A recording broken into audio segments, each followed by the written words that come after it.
Hello, everybody, and welcome to the monumental episode of the GrowCast Show, which is episode 21. And why do I say monumental? Because statistics show that 90% of podcasters, they don't go beyond episode number 3. And only 1% of people who ever start a podcast actually go past episode number 20. But here I am with my episode number 21, bringing to you the GrowCast Show. And with me on this monumental episode, I have Ange Dove. She is the founder of Proof Perfect, and she is a brand message strategist. Ange, how are you feeling today? I'm feeling great. Thanks, Vicky. Thanks for having me on the show. Pleasure is all mine, Ange. And my favorite question, which I've started all 20 episodes before this, and I'm going to keep this tradition going forward as well, which is, what does being better than normal mean to you? Okay, so great question, interesting question. And for me, I think what is normal? I think everyone is individual. So being better than normal, I think just means being the best that you can be for yourself, not comparing yourself with others, but just being what you can be to your fullest potential. Very nice. And reaching and maximizing your potential, right? Yes. That's what it's all about. And pushing your boundaries and always growing, I think. Yeah. Beautifully said. And Ange, for you, what makes you better than normal? I think because I do that, I'm always pushing the boundaries. I'm always looking for the next thing. I'm always trying to grow my business and pivoting and just growing the business, really. So that's why I would say I'm better than normal. Beautifully said. For yourself, Ange, maybe we can go back to your origin story. How did you get started as a business owner? Really, it was quite by accident. I was a teacher originally when I first came to Singapore, which is where I'm living. I taught for 12 years and I got into writing, which was my initial business as a copywriter. I got into writing quite by accident. It was just something that I discovered that I liked doing and learned a bit more about it, and then just decided it was at the dawn of the internet. So it was really a realization that I could work from home.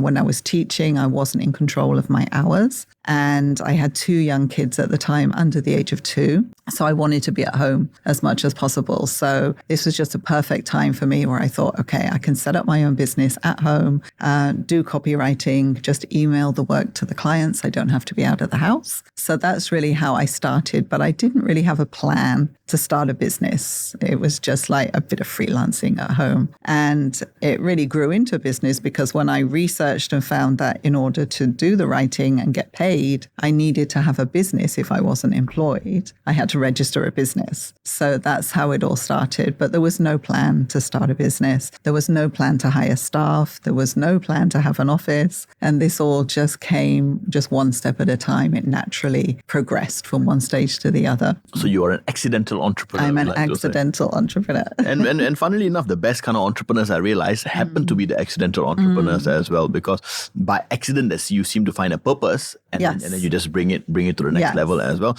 And you very nicely, you mentioned that, you were in the copywriting world, right? But now you are a brand message strategist. So maybe you could share with us, what's the difference between a copywriter and a brand message strategist? Right. Well, a copywriter is someone who writes to sell, basically. And they're taking instruction usually from the clients. We find out what the messaging needs to be. And it's our job as a copywriter then to make sure that message comes out in the right way for the marketing materials for the client. Whereas a brand message strategist is the person who comes into the business and creates that message, decides what that message is going to be, and creates the brand voice for the company, documents that down, which is really important, so that then when the company wants to hire a copywriter, a different copywriter to do the work at different times, there's this document that they can always refer to keep the brand message consistent throughout. So that's the difference, really. So we deal more with the strategy than we do with the writing. And this has really come about as well because a lot of businesses have their own copywriters in-house in the company. So they can handle the actual writing in-house, but they need the direction to form that strategy and make sure the messaging is on brand and consistent. And I think it's very important, not just to, even though big companies have got in-house copywriters, right? But can you become a brand message strategist for new startups? Sure. And that's really important actually for new startups because with the larger companies, they usually will have done this work previously and they may need to rebrand and rethink things every few years. But for startups, they're starting from scratch. And if you get that message right at the beginning, I think that's really important for a good, strong start to a company. Makes sense. And when you're going into being a brand message strategist, right? How, let's say if I'm a startup, I want to start a company, right? So how does somebody, what does the first consultation with you as a brand message strategist look like? What happens in that first session with the brand message strategist like yourself? So we have to find out really about you, the business owner, the business itself, the story behind everything. And everything is today storytelling.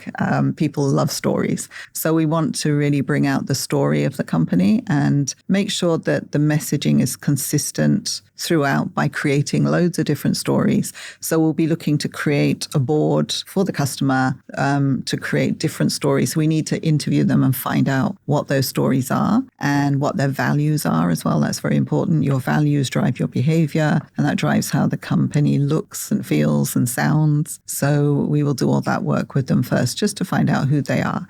And then once we've done that, we'll create the messaging that will match that personality, if you like. Makes sense, because if the foundation is not strong, then everything built on top of it will tumble, right? Yeah. Makes sense. And maybe when we go back to when you were starting off, what were the top 3 challenges you faced when you got started? Not knowing anything about running a business would be the first one, I would say. And that's how I help my clients actually today in my coaching, because I also do coaching for business owners starting a business. And the knowledge that I learned from knowing nothing, probably making every mistake in the book as I was growing the company, I can actually now tell my clients or guide my clients and say, okay, don't do this. That's not going to work. Avoid doing this. This is a big, a normal problem that people make, mistakes people make. So I think I bring value in that way because I learned along the way. So one of the things was I didn't know what I was doing. And actually, I think that was a good thing as well, because if you're ignorant at the time, you just go ahead. And I think we take our biggest risks and our biggest leaps when we're not really aware of the consequences. And that's a good thing. That's a really good thing.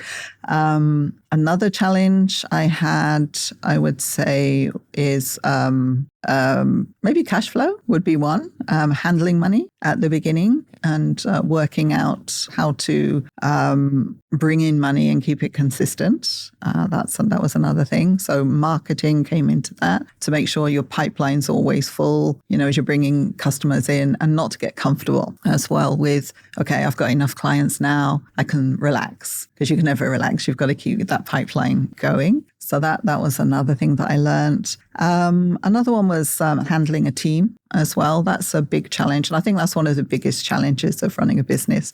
You're dealing with people and you have to learn how to manage expectations, communicate, make things clear. It's really important. Yeah. Makes sense. I mean, it's not easy. Sometimes you think dealing with clients is hard, but dealing with your own team members is a lot harder. And maybe since you've gone through these challenges, right, what advice would you give your younger self if you were just starting out? Oh, what would I give? What would I tell my younger self? I think just be more present, be more visible. I think one of the biggest mistakes I made at the very beginning with my company was I was marketing the company, but I was hiding behind the scenes. Nobody knew who I was or that I was running the company. And although I got a reputation, not through doing anything, I think, for myself, but just by word of mouth, information spread. So I would turn up to meetings and I would get clients saying to me, oh, finally we get to meet you. We've heard so much about you. And I was like, how? How have you heard about me? Because I haven't put anything out. I've hidden myself. And that was the biggest mistake I made, was hiding myself. I think as a business owner, you have to be out there. You have to show yourself, because people buy you. They don't buy your company.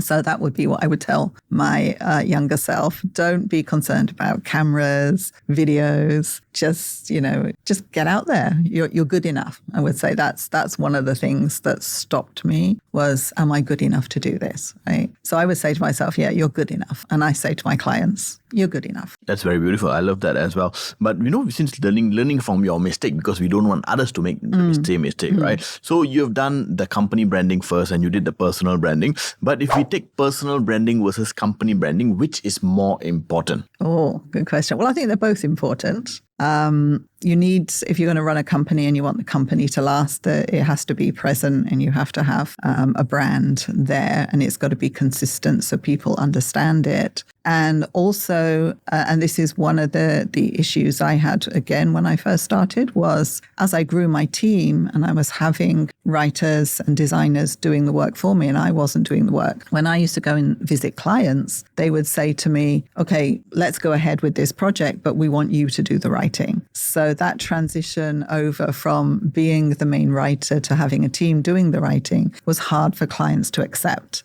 So it is important that you brand the company. So it's the company that's present. But also, as I said earlier, you have to brand yourself because people buy you. And it's important as well for if you want to make a move and you want to make a transition away from one company to another, you've still got your personal brand to drive that. Yeah. And to me also, I always tell everybody that personal branding to me is more important than a company brand because whatever product you're selling, right, they're buying you first. And that's why the personal brand, like what you rightly said, if you move anywhere, they'll still follow you. Yes. So that's why to me, I'm a big believer of personal branding being more important than company branding, especially when you are new. Especially when you're just starting up as well. But lots of businesses are starting up nowadays. Lots of businesses are closing down as well with the help of AI. So does AI make it easier or harder to start an online business?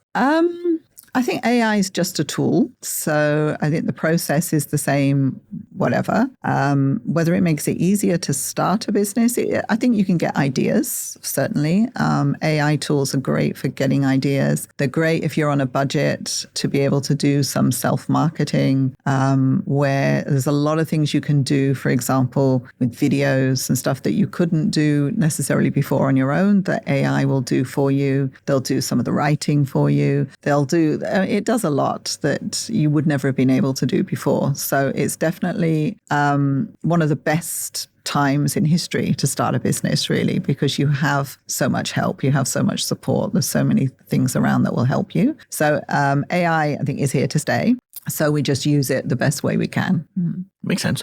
And AI has also been replacing lots of jobs, and the people that were most affected were copywriters and content writers. Yes. So do you feel that in the future, or maybe right now, do you think that will AI replace copywriters and content writers? I don't think replace, but they would probably find a different role within the context of creating content with the help of AI. So AI definitely helps. It saves time. It gives you ideas.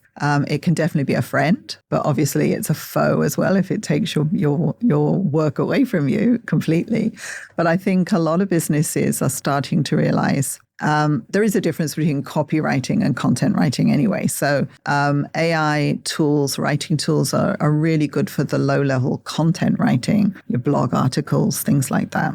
They're really good for that. And they save a lot of time if you use tools, and then you just use your editing to tidy them up. But with copywriting, it's a bit harder to use AI tools. They're not that sophisticated to do the copywriting. I've tried in the past. I've played around with the tools to see what they can do, and absolutely amazed at some of the things that come out. And you can create courses with them, get them to write your video scripts and all that. And then I got to the stage where it's okay, give me a landing page to market this, and it failed completely. Absolutely failed.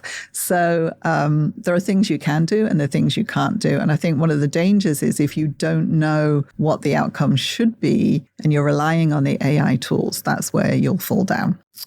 So also it's a case of with AI tools, they can do so much. And obviously they're drawing from years and years of content on the internet, which a copywriter or a content writer can't do as just one single person. But the end result of it is you've got to put some heart into it. You've got to put some lived experience. And that's where the copywriter and content writer still adds a lot of value. And businesses, I think, now are starting to realize, because we've had now a year of AI copywriting tools really that are out there with ChatGPT predominantly. And I think business owners are starting to realize that although they can use those tools, they still need to put in a lot of work to actually get a finished content out there. So I don't think writers are going to be replaced. Let's go a little bit deeper into that as well. So what do you think separates your work as a brand message strategist compared to an AI copywriter? An AI copywriter compared to a brand message strategist. So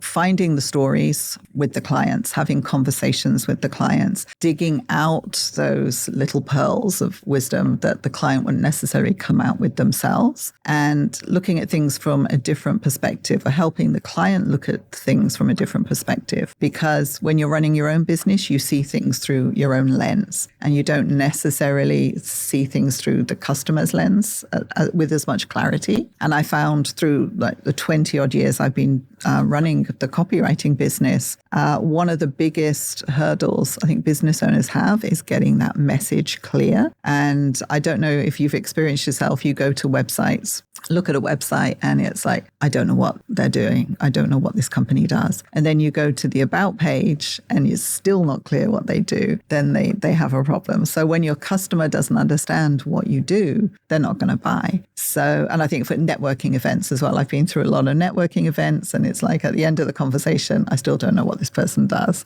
So being able to say what you do with clarity and communicate that message clearly, that's what a brand message strategist can help you do. Very nice. And I love the bringing the clarity part, because and I've been to many networking events like you as well, and I've had that same experience where I sit down and I have a chat for 10 minutes. I listen because I try to be a good listener, but then after 10 minutes, on the 11th minute, I'm like, it's either if I ask him another question, he's going to explain for another 10 minutes or I'm just going to let it be and I'm going to move it on from there. So but I mean, you've been in the industry now, you've been in the copywriting industry now for 20 years. So what do you see as the future of copywriting? Oh, future copywriting. Well, it's always needed, but it's definitely going to change. And we have no idea, I think, at the moment. This is just the dawn of AI, right? We have no idea what will be possible. So it's quite exciting to see what will be possible. But I think communication is predominantly, it's a human thing. Right. So you'll always need humans, no matter what. But I think the speed at which content can be put out will be incredible. Yeah. Very nice. And I know also, Ange, you are about to start a course, right? An online course for people who want to start their own online business. Can you tell us a bit more? How did you get the idea to start your online coaching program for those who want to start an online business? Okay. Well, my first experience of this, or the first thing that opened my eyes to the fact that you can run a business online and you can sell and make money online, because with the copywriting business, it's always been a service-based business, and service-based means really trading time for money. But when you have a product and you build something once, you can sell it again and again and again. So that's really what I had my eye on, is I wanted to create products. And the thing that helped me was, as I was doing my copywriting, there was a writing tool. This again before AI. There was a writing tool called Scrivener, and I looked at the marketing of that and thought, "Oh, this is great. This will be brilliant." Downloaded the tool, opened it up, and looked at this practically blank screen with just tools up the side and tools around the top. And it was like Photoshop, like really complex. And I was like, I have no idea where to start. I have no idea what to do.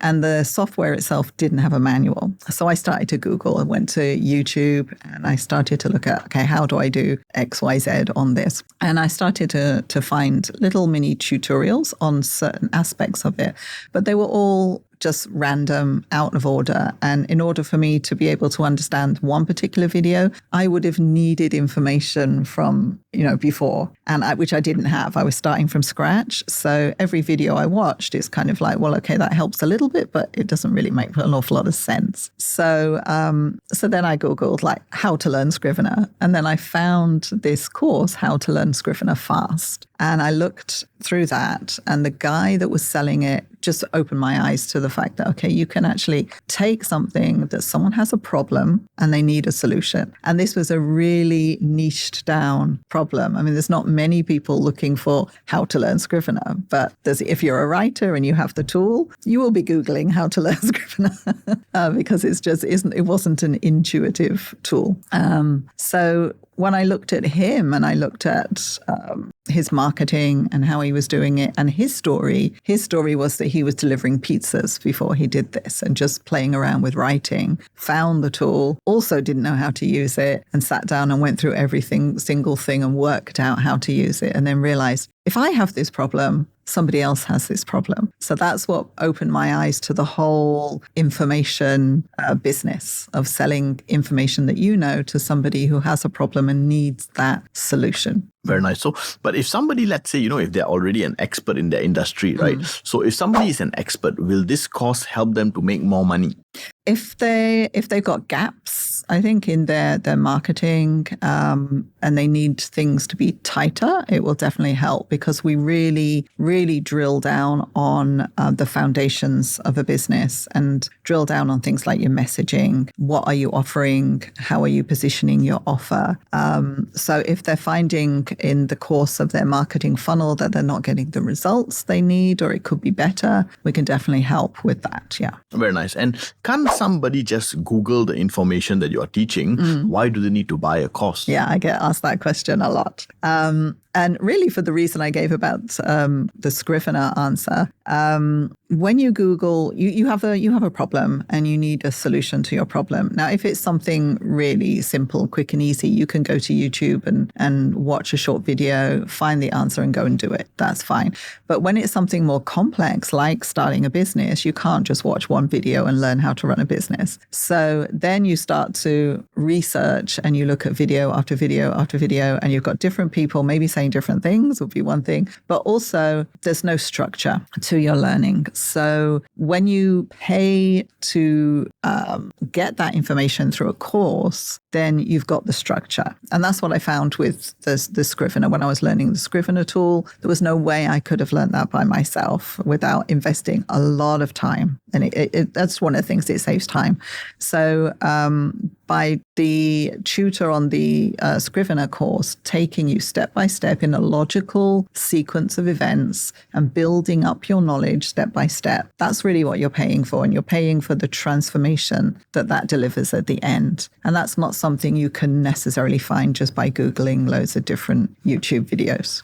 Makes sense. And also, we talk about, if we go into the world of copywriting and internet marketing, everybody talks about the word funnel. What exactly is a funnel? Okay, I was thinking about this the other day, and I would say it should actually be a colander, not a funnel. And I'll explain why. So you have a funnel where they're talking about you take people through a buying sequence. It's your customer's buying journey. And they come in at the top of the funnel and they come down, and then you've got a smaller number that come out of the bottom. But if there's a funnel, then where have all these people gone? So I say colander is a better actual analogy, because they will just come out of your funnel at different parts, right? They'll filter out. But basically a funnel, marketing funnel traditionally it's your customer's buying journey from the time they first hear about you or know about you through to them making purchases, and even then onwards to becoming an advocate for your brand and referring you to other people that they know. Very nicely said. And can I start making money in the first 90 days after attending your course? Yeah. So the first part of my course is an introductory luxury course I call My Business Launchpad. And this is the one that sets the foundations in 12 weeks. It's about 90 days, where it sets people up from having no idea what idea they want for their business to actually being able then to identify what they want to do for a business, what niche they want to focus on, going through their messaging, setting up their offers, positioning themselves as the only logical choice, and then being able then to go out to the market. At the end of the 12 weeks, they'll be ready to sell what it is that they're offering. Nice. And when once somebody has created this course, right, they obviously need to market it. So obviously there's two different options of marketing, either organic or paid, right? So which is better, organic or paid? I would say as a serious business owner, you should be looking at both. Now, I've seen people be very successful just doing either one. Some people have been very successful at organic marketing, but with the knowledge that it takes a lot of time, it's building relationships, you're investing a lot of time in doing that. But definitely it's worth doing. And on the other hand, with the ads, you're getting instant reaction because you're paying to get seen immediately. So you grow quicker in that sense. So I would always say what I say to my clients, as soon as you start to get money coming in, allocate part of that money to paid ads because the exponential growth will be much better for you. And really, when you look at businesses like in the past, they would always advertise. You wouldn't think of running a business without paying for advertising. It would be a natural part of your budget is to pay for advertising. But we had a part, one era of the internet when Facebook came along and it was free and everyone's on Facebook. And a lot of people made a lot of money marketing on Facebook completely free. And then it became kind of the accepted standard. Oh, I can build a business and not pay to promote myself. Then, of course, Facebook listed, and then we had Facebook ads, and now you have to pay to play. And it's gone back really to the way it was before. If you're running a serious business, you have to pay to be seen. Nice. And since you're talking about online businesses, right, and it really depends on the person's confidence level, competency, but is it easy to launch an online business? Is it easy? Okay. Two definitions of easy, I would say.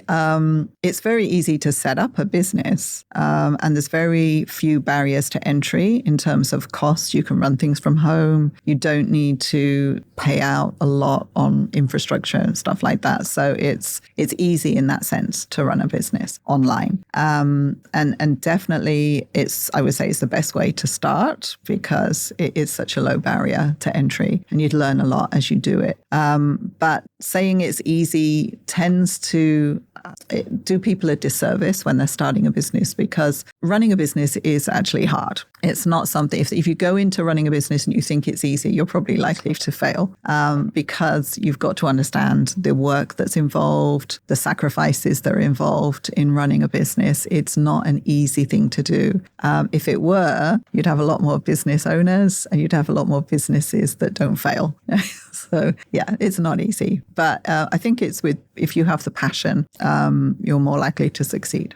Does launching an online business become easier when somebody gets coaching from you? Oh, yeah, for sure. For the reason that I've done it before. So again, you follow step by step. There's a system to it. And if you do things the right way, you're more likely to succeed. And if you're going with my course, I'm just going to teach you the things that work without all the bells and whistles and the fancy things. It's just, okay, this works, do this. Let's not waste time on these things that are just frills. It's not really going to help you. Let's get down and get your business going. So yeah, that would help. Yeah, that's what I wanted to get sense of as well, because I know it's easy, but whenever I've gotten a mentor for myself, right, life has always become easier. Oh, this is one thing. Is from the very start of having my business, I've always had mentors. I've always had coaches. Maybe we can go a bit about that because I don't think we covered. So who are your top 3 mentors? I've had a lot actually, and different people help you in different stages of your business growth, and they help you with different parts of your business. They'll have strengths in different ways. I would say one of the first mentors I had was a lady called Grace Lever. She's Australian, and I think she made me see that it was possible. And one of the things I really remember from her was her story of her saying when she made her first sale online. And it was something like $500 or something like that. And when they realized the money came in and they had the $500, her and her husband were jumping up and down, hugging each other and really excited. And her family were looking at them and saying, why are you so excited? It's just such a small amount. And her answer was, we've done it once. That means we can do it thousands of times. So that stuck in my mind. So sometimes like people give you little nuggets of information, right? So that's one. Joel Bauer was another.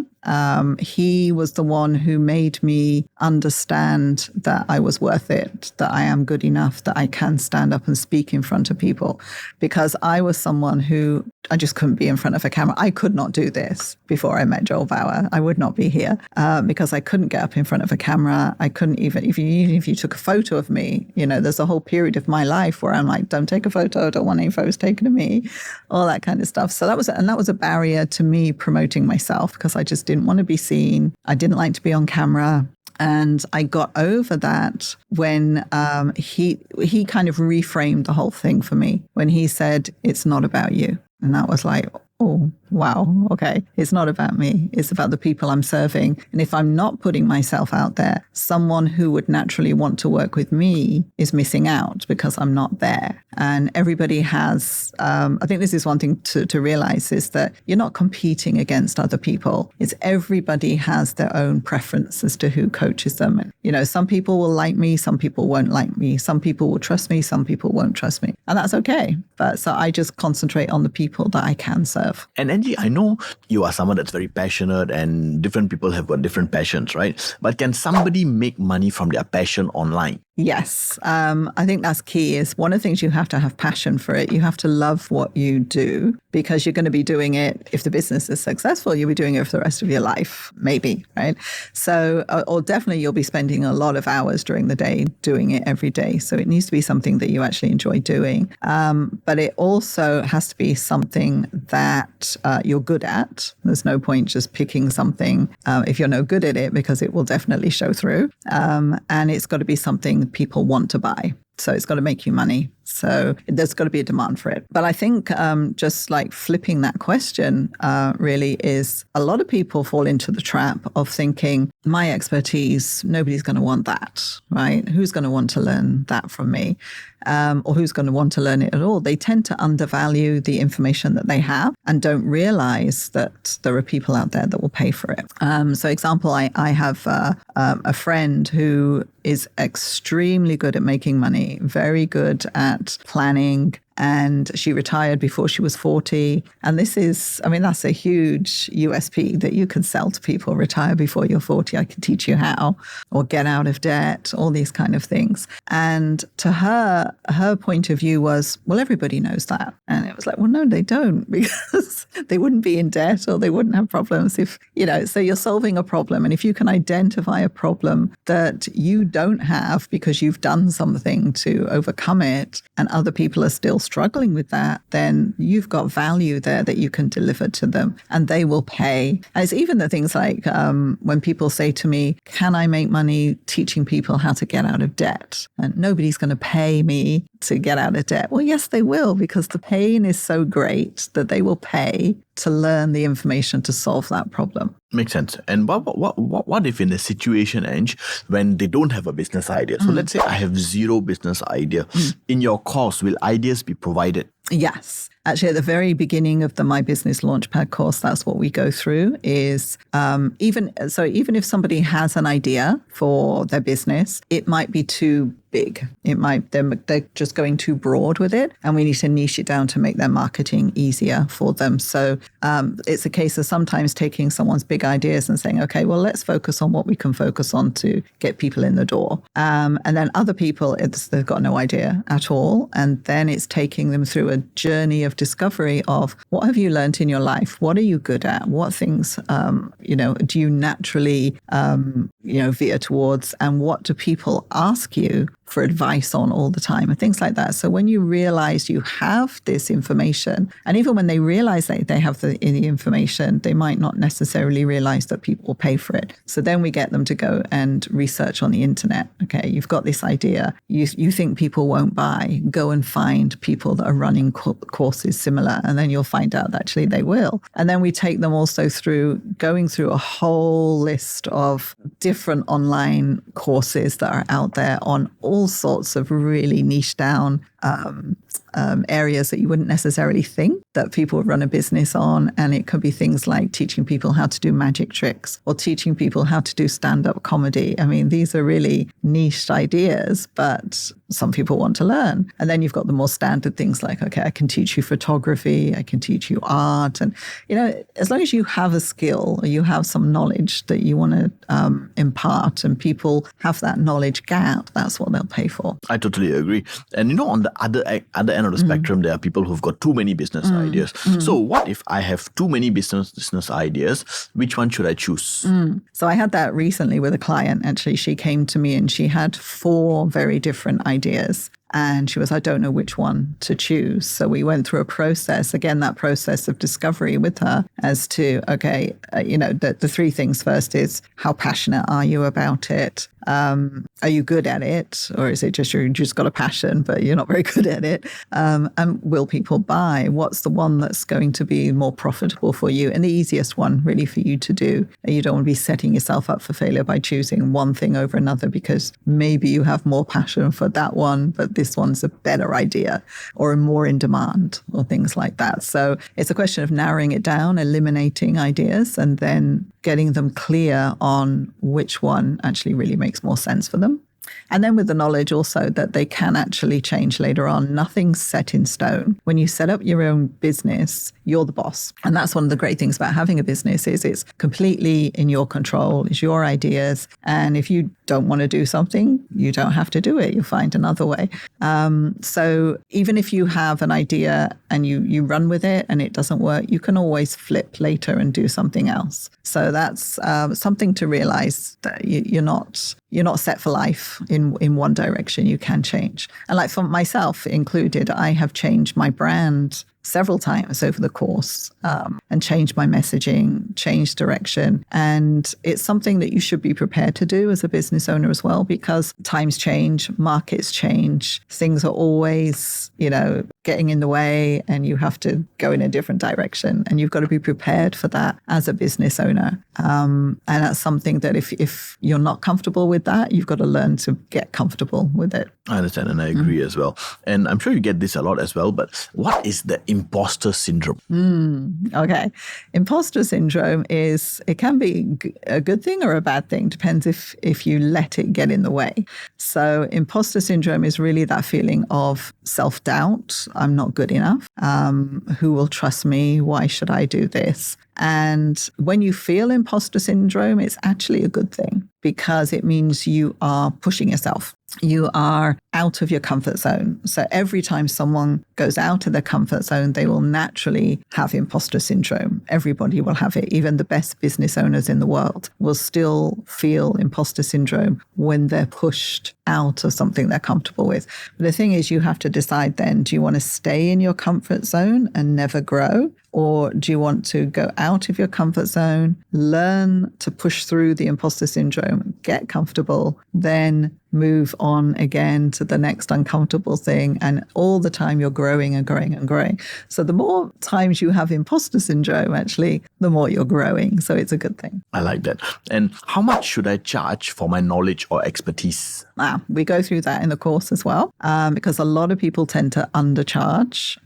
They're kind of scared to put themselves out there and name a price. And the tendency is for, okay, if I put a low price, more people will buy. buy. And that can be a mistake because very often if your price is too low, people don't see the value in it and they don't think they're going to get the outcomes that they need. And you'll be surprised at how people will be willing to buy. But you've got to know your audience and know what they want. But we go through this in the course as to how to position themselves, how to price in terms of what we call it a product ladder. You can have different price points for different products, and being able to cater to different people at different parts of their buying journey would be one way to help. But also we make people realize that actually what you have is really valuable, and we get them to do a lot of self-introspection and looking back at the past and looking back at how much time they spent perfecting that piece of knowledge that they have, how much money they've invested in it. And if you're a person that's invested a lot in your own self-development, why wouldn't you pass that on to another person as well? So we really get people to look at their own self-worth. Very nice. And maybe, Angie, you could tell us a bit more. Tell us more about the new community that you are launching. Oh yeah, I'm very excited about this. Okay, I'm launching a community which I call the Next Chapter, and it's for people that are working professionals that want to start their own business, and maybe they have a sideline business and they want to make that transition from the corporate job to running the business completely on their own, but they're struggling perhaps with the doubt of, okay, I've got the security of the full-time job. What happens if I run a business? It's not that secure. So we help them through that, and really, so they're moving on to the next chapter of their life. So that's why we call it the Next Chapter. And we also cater to retirees or people who are going to retire, and they could be doing something online anywhere in the world and making some extra income by doing that in their next chapter of their life as well. So we're bringing these communities together, groups of people who just want to set up their own business, want to learn from each other, want to support each other. And they all come into this community where it's online, and we do weekly trainings live where they can come in and learn things live. They can access all the courses that I have. They have access as long as they're a member of the community. They can access the courses that we have, and there's opportunities for them to do one-on-one coaching. They can book that as an ad hoc basis, or they can get involved in my year-long program, which is a one-to-one coaching program with them as well. And let's talk a little bit about that. What kind of support do you provide for those inside the community? So if they're not on the year-long work from anywhere program, then they will get the group coaching sessions. This is the weekly training and the access to the courses. And they'll have my business launchpad, so to build that foundation. If they join the year-long program, we take them from that foundational course and build on it so they can really build a strong business, teach them how to market it and how to build systems in the business so that they can then build a team. So at the end of the year, they've got everything they need to really move forward with that business then with the knowledge that they have. And they also have the one-to-one meetings with me and all my swipe files as well. So it just makes things easy for them to build and just move on. And where is the community housed at? Is it a Facebook group? No, it's not.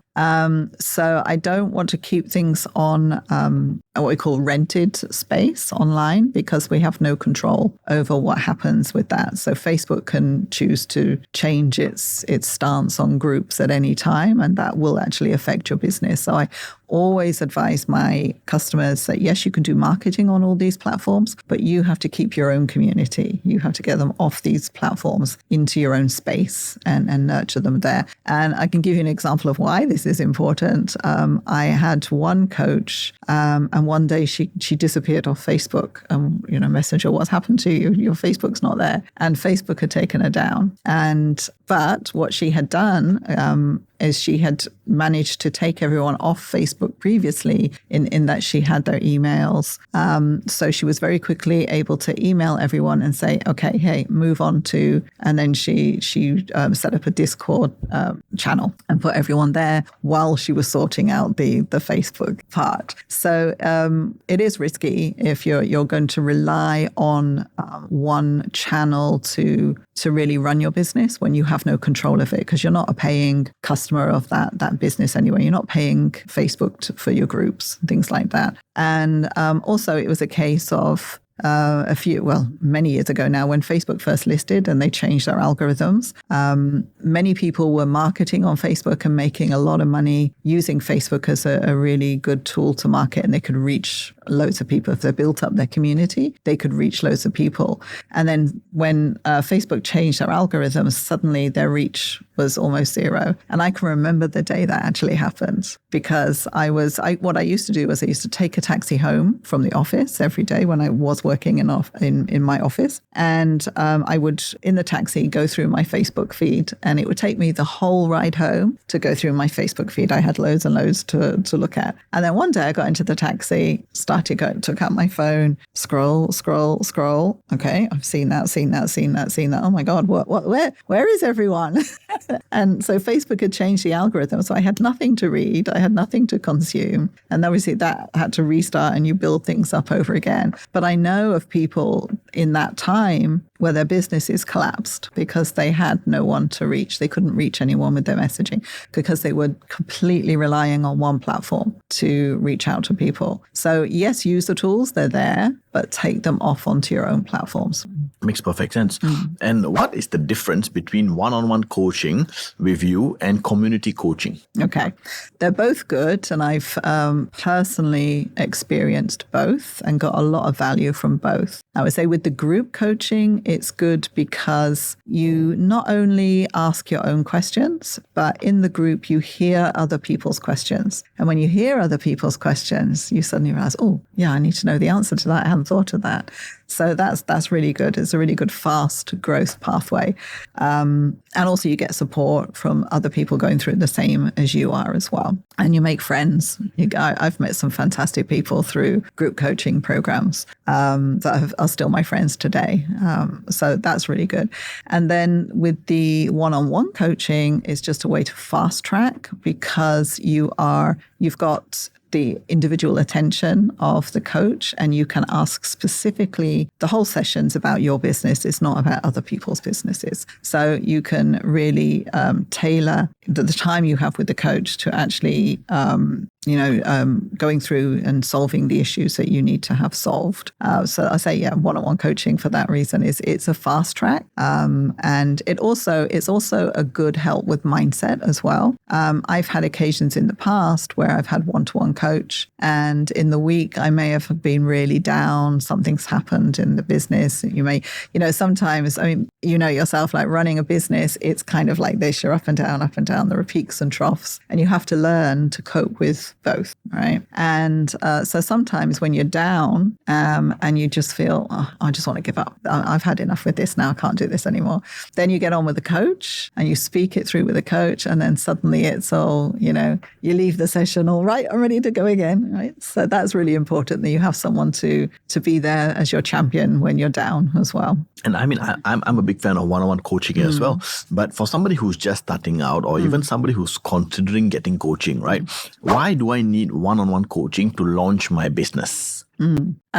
Really, because you need the personal attention, I think. And it's, as I say, it's a fast track. If you're with that one person and they know you and they can guide you not just on what to do, but I think one of the most important things about having a coach is they can tell you what not to do as well.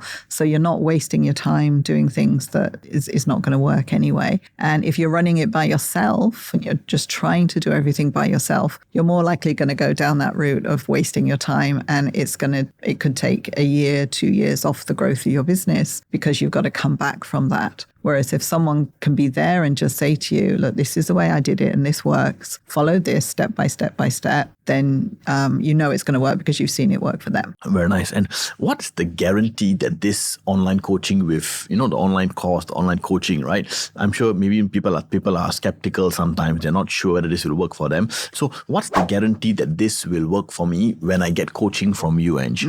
Well, like anything in life, really, there's no guarantee as such. But it really depends on how much you're willing to work, what work you're willing to put in.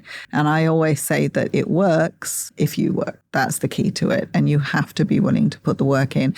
And sometimes, and this is again why you would need a coach a lot of the times, is sometimes we're very good at persuading ourselves that, okay, I'll do it tomorrow, or that's not really necessary to do. And we try to take the easy route. Whereas when you have a coach and the coach says, right, go and do this and report back to me next week that you've done it, you're more likely to do it. Whereas if you're on your own, you're more likely to put it off and never get it done. So I think that's an important part of that. Nice. And how much is the investment to get coaching from Ange? It ranges from, so the different plans that I have can range from as low as just under $200 a month investment to upwards of $25,000. It really depends on what the channel they want, what the budget is, what outcome is that you want to get out of it.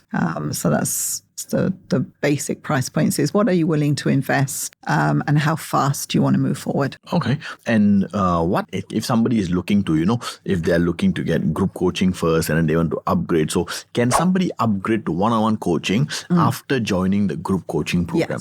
Yes, they can. So in the platform that I'm using, that can be done automatically as soon as you make a decision. Okay, I see people moving faster because they've got the one-on-one coaching. I want that too. They can just click a button and upgrade to the new plan, and that's quite easily done. So technology is such a wonderful thing. I agree. And I mean, if for someone who's interested to get coaching from you, whether it's group coaching, whether it's one-on-one coaching, right? So do you have a special discount available right now? I don't have a discount as such because I don't encourage my clients to offer discounts because, again, that goes to the value thing. But what I am offering at the moment is a special opportunity for people joining my The Next Chapter program because it's new and we're just starting and it's small. Anybody that comes in 2024 gets the current rate, a low rate, because we're just starting out, we're just filling out the content, we're just getting started. So we're just ramping up kind of thing. And as long as they stay within the community, they will always get that price. And that price will never be available again after this year. Next year, it will be raised. And thereafter, we'll see. And if anyone was to leave the community and then come back later, they would have to pay the going rate. But as long as they stay within the community, so say, for example, now it's $200 a month and we raise it eventually to $500 a month, the people that are my founding members for this year will always only pay $200 when other people are paying $500. So that's the opportunity that's out there at the moment. Very nice. The founding member price. Member price. Very nicely said. And if somebody is looking, because the most hardest part of starting a business is finding clients, right? So Ange, will you be helping the students to find their first 10 clients? Yes. So we'll go through in the course as well, and different trainings, that live trainings as well will help them with that as well, is how to find your clients, first 10 clients, but then just generally how to set up your sales pipeline, how to keep them continuing coming in, how to use social media and the organic ways to get clients through social marketing, through relationship building, through adding value, and also teaching them the paid methods as well, because as I said, it's just so much faster if you do it paid. And it's an investment. It's never an expense if you're going to get a return on investment on it, which you should do when you're advertising anyway. Very true. And since, there's so many options of businesses available, right? But online business versus offline business, which is better for a newbie? It depends what business they're setting up in, because obviously some businesses can't be run online if it relies on very human touch. like physiotherapists and things like that, they would not be able to run a completely online business because they need that physical environment with their clients. But they can still increase or add different revenue streams by adding an element of online to their offline business and getting extra revenue streams through marketing, educational courses, the products, how-tos, all that kind of stuff that people would want to buy. So that's an additional way that they can make additional revenue streams. But if you're just starting off in the information space where you're selling your expertise to help someone solve a problem, then the best way is to do it online because you've got almost no barrier to entry. There's hardly any cost to starting. And with the technology that's out there, you do not need to be an expert at technology. It's all plug and play, drag and drop. You don't need any coding. You don't need really nowadays, you don't need your copywriters, designers. This is something that you can actually do yourself. And that's what I teach people to do. I teach them in my course everything that they need to do to run a business and how to do it themselves so that then later on they can train their team to do the different parts. So we're looking at, they say there's like 17 hats that a business owner wears. We're looking at taking those 17 hats off one by one and giving them to somebody else when you grow a team. Very nice. So let's say if I'm camera shy, will an online business work for me? Yes, you can still run an online business if you're camera shy because, again, with AI tools, you don't have to actually be on camera.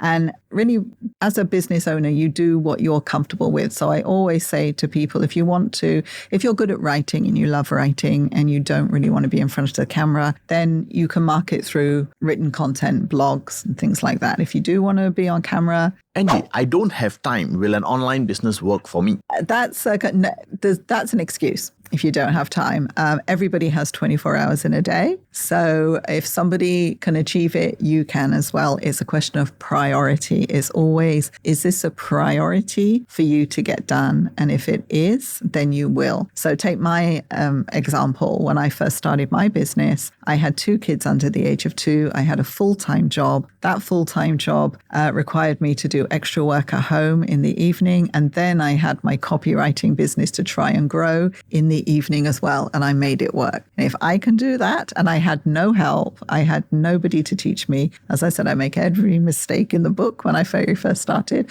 but I was determined because I could see the future. I knew that if I could get this right, I could get it going, I would free myself from having a 9-to-5 job. And that's what I wanted to do. I have no experience with technology. Will an online business work for me? Yes. The technology today has been developed really exactly to help people like you if you have no experience, because you can, and I promise you, anybody can build a website themselves with the technology that I use and I help my students to learn. And it requires no knowledge whatsoever. You obviously just have to learn the ins and outs of the particular software. But if you can drag a mouse on a Word document, you can do everything that I teach you to do. I am retired. Will an online business work for me? It would be excellent for you because you would have more free time to be able to do things.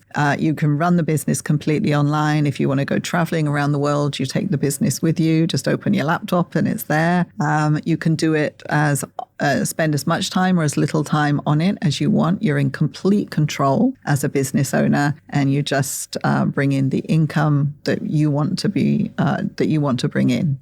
And last but not least, I have always been an employee. Will an online business work for me? If you have the desire to run your own business, if it's a thought that's in your mind, then there's a reason that thought is there. So I would say yes. If you're considering it, definitely give it a try, because you never know. I mean, it was when I started, I never knew, I didn't intend to start a business. I just wanted to work from home. And I ended up running a business, and it's been going for 20 years. And it's a journey that I would never, ever have envisioned when I first started. If you'd have told me 30 years ago, Angela, you'll be running your own business, I'll go, how did that happen? No way.